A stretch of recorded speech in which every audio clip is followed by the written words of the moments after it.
ಮೃತ ಅತುಲ್ ಪತ್ನಿ ನಿಖಿತಾ ಕೂಡ ಕೆಲಸ ಮಾಡ್ತಾ ಇದ್ಲು. ಬಿಟೆಕ್ MBA ಮಾಡಿಕೊಂಡಿರುವಂಥ ನಿಖಿತಾ ಸಿಂಘಾನಿಯಾ ಕೆಲಸ ಮಾಡ್ತಾ ಇದ್ಲು. ಆದರೂ ಕೂಡ ಪತಿಗೆ ಹಣಕ್ಕಾಗಿ ಟಾರ್ಚರ್ ಕೊಡ್ತಾ ಇದ್ಲಂತೆ.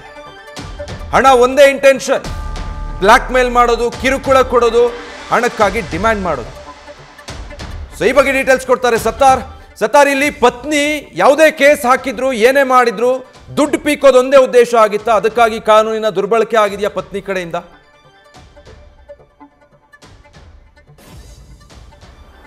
ವಿಜಯ್, ಮೃತ ಅತುಲ್ ಸುಭಾಷ್ ಅವರ ಸಹೋದರನಾಗಿರುವಂತಹ ವಿಕಾಸ್ ಕುಮಾರ್ ಮಾರತಹಳ್ಳಿ ಠಾಣೆಯಲ್ಲಿ ಕೊಟ್ಟಿರುವಂತಹ ದೂರಿನಲ್ಲಿ ಅಲ್ಲಿ ದಾಖಲಾಗಿರುವಂತಹ FIR ನಲ್ಲಿ ಕೂಡ ಇದೇ ವಿಚಾರ ಉಲ್ಲೇಖ ಆಗಿರುವಂಥದ್ದು.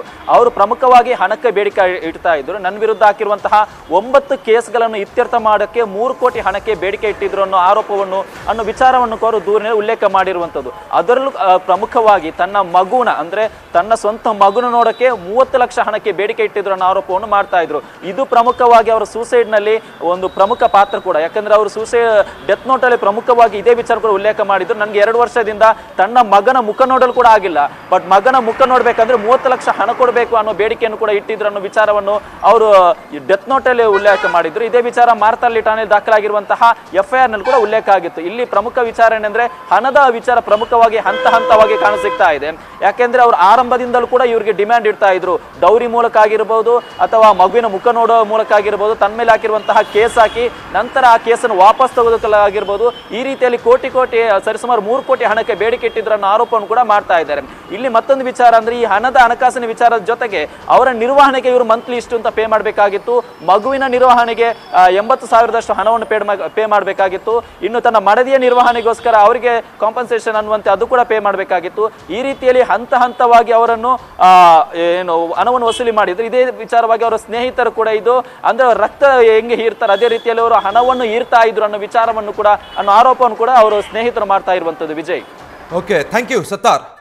ಸೊ ಈ ರೀತಿ ಪತ್ನಿ ಹಿಂಸೆ ಕೊಟ್ಟಿರೋದು, ಟಾರ್ಚರ್ ಕೊಟ್ಟಿರೋದು, ಈಗ ನಿಜವಾಗ್ಲೂ ಏನೆಲ್ಲ ಕೇಸ್ಗಳು ಹಾಕಿದ್ರು ಆ ವಿಚಾರವಾಗಿ ಕೋರ್ಟ್ನಲ್ಲಿ ಅದನ್ನು ಎದುರಿಸಬಹುದಾಗಿತ್ತು, ಆ ಪ್ರಯತ್ನಗಳು ಆಗಿತ್ತು. ಆದರೆ ಅಂತಿಮವಾಗಿ ಏನಾಗಿತ್ತು? ಕೋರ್ಟು ಕೇಸು ಅಂತ ಅಲೆದಾಡೋ ಹಾಗೆ ಮಾಡಬೇಕು, ಮಾನಸಿಕವಾಗಿ ನೆಮ್ಮದಿ ಇಲ್ಲದ ಹಾಗೆ ಮಾಡಬೇಕು. ಸೊ ಆತ ನಾನು ಕೇಳಿದಾಗ ದುಡ್ಡು ಕೊಡಬೇಕು, ಇಲ್ಲ ಅಂತ ಹೇಳಿದ್ರೆ ಕೇಸ್ ಫೈಲ್ ಮಾಡೋದು. 9 ಕೇಸ್ಗಳನ್ನು, ಎಲ್ಲ ಸುಳ್ಳು ಕೇಸ್ಗಳು ಅಂತ ಅತುಲ್ ಹೇಳ್ಕೊಂಡಿರೋದು ಸಾವಿಗೂ ಮುಂಚೆ. ಎಲ್ಲ ಸುಳ್ಳು ಕೇಸ್ಗಳು, ಯಾವುದಕ್ಕೂ ಸಂಬಂಧ ಇಲ್ಲ.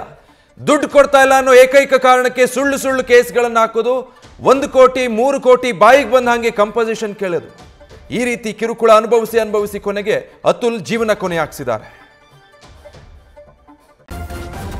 ನ್ಯೂಸ್ ಫಸ್ಟ್, ನಿರ್ಭೀತಿಯಿಂದ ನಿಮ್ಮ ಪರವಾಗಿ.